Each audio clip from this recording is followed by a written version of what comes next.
Bonjour, je commence par boire à votre santé. In vino veritas.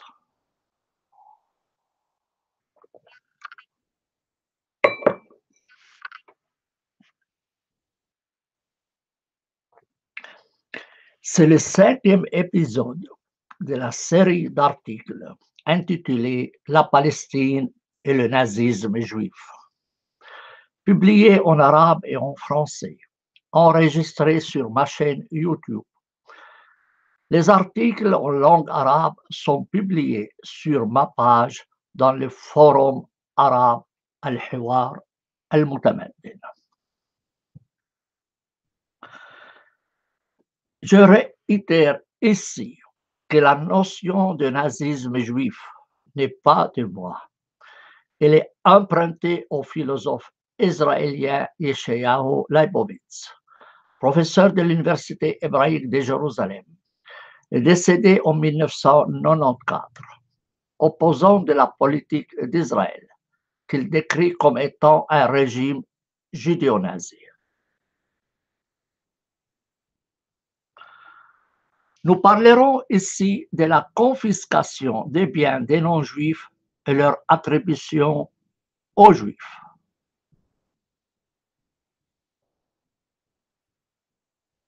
L'acquisition des terres de la Palestine figurait parmi les principaux objectifs du mouvement sioniste depuis sa fondation à la fin du siècle dernier.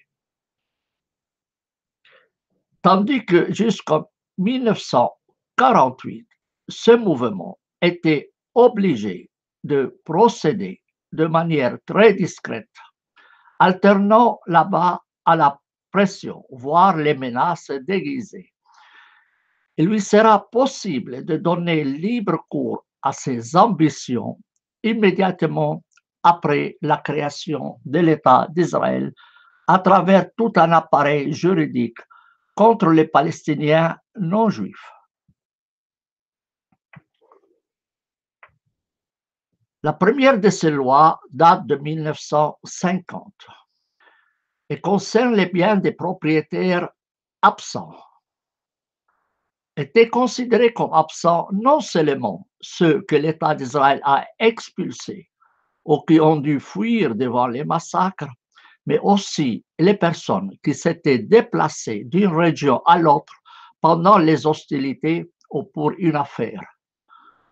Il suffisait qu'un non-juif ait quitté son lieu de résidence pendant quelques jours pour qu'il soit considéré comme absent, même s'il était entre-temps revenu chez lui.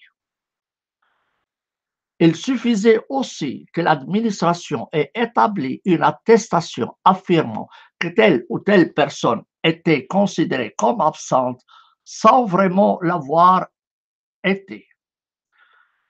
La loi ajoutait que l'administration ne pouvait être attaquée devant un tribunal pour sa décision. Les terres et les biens mobiliers des uns et des autres ont été saisis par Israël et mis sous la garde d'un tuteur qui pouvait en disposer comme bon lui semblait.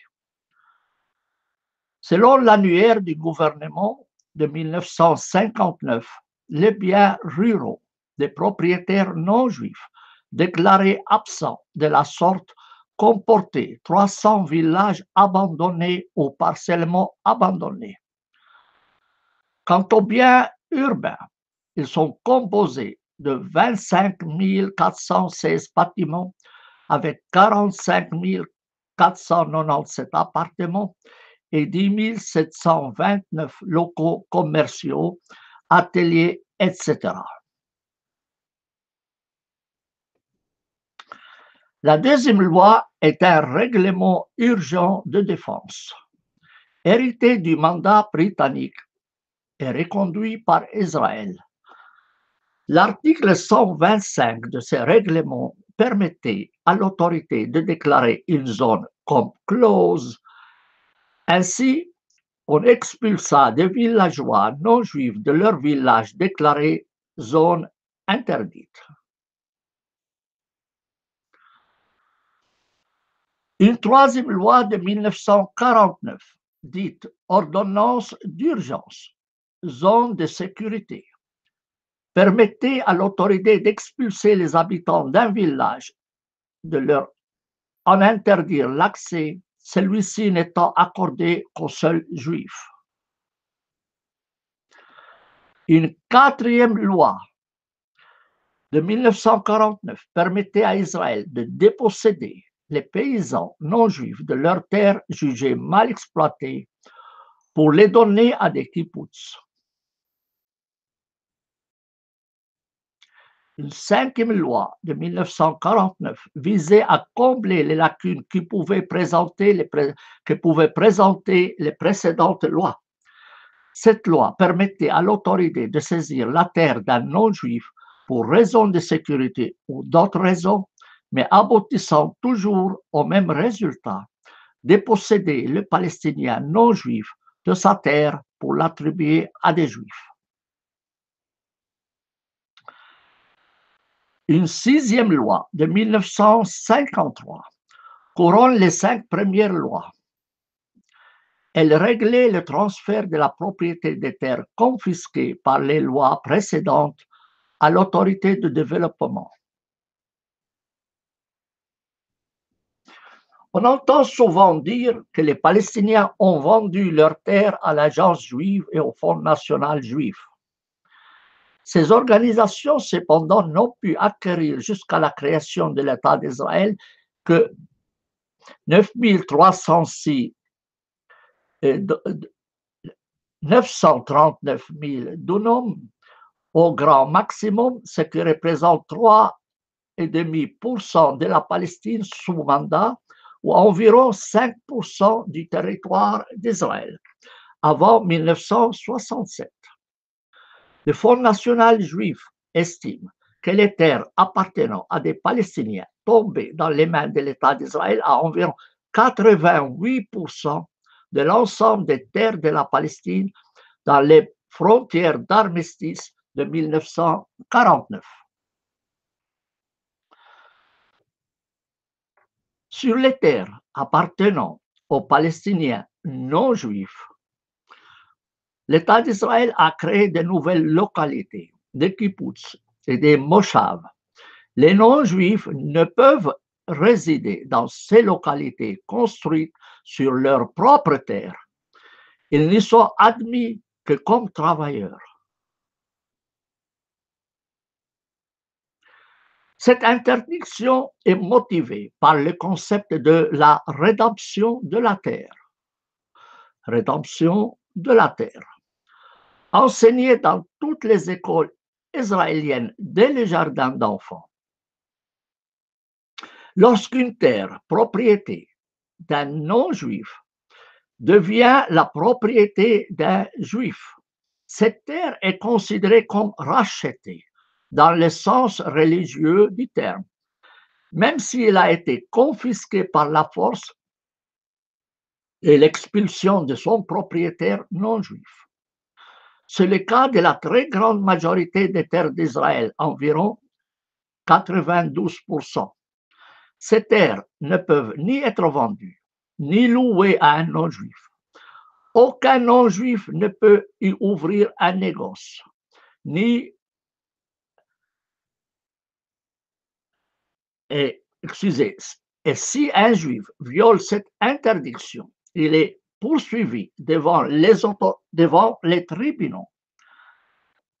Certaines localités juives qui avaient loué des terres à des Palestiniens pour les cultiver ont été effectivement punies.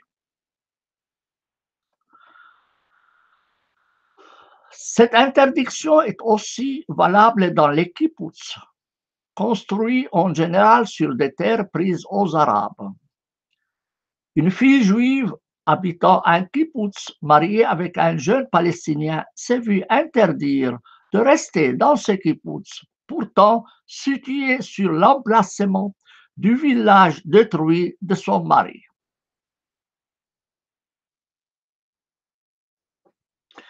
Israël Shaak écrit. Israël Shaak est un professeur de l'université hébraïque de Jérusalem.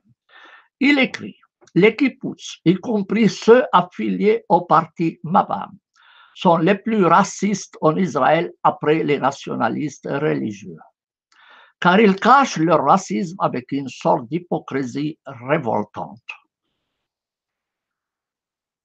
Il ajoute que si de telles pratiques discriminatoires étaient appliquées contre les Juifs dans d'autres pays, cela provoquerait, à juste titre, des réactions immédiates et massives contre l'antisémitisme.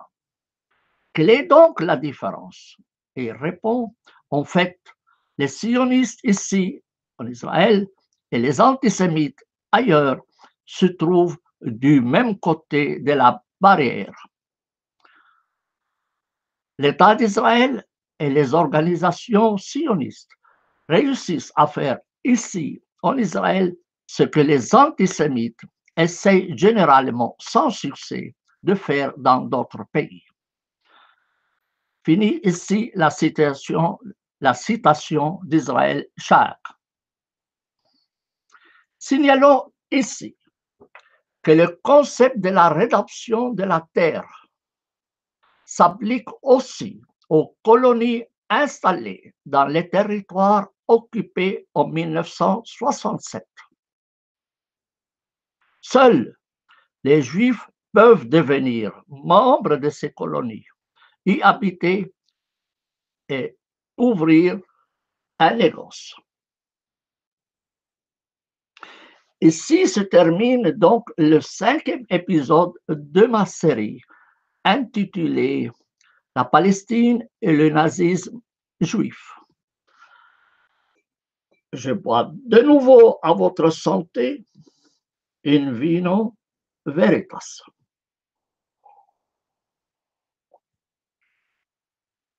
N'oubliez pas de vous abonner à ma chaîne. Bonne journée.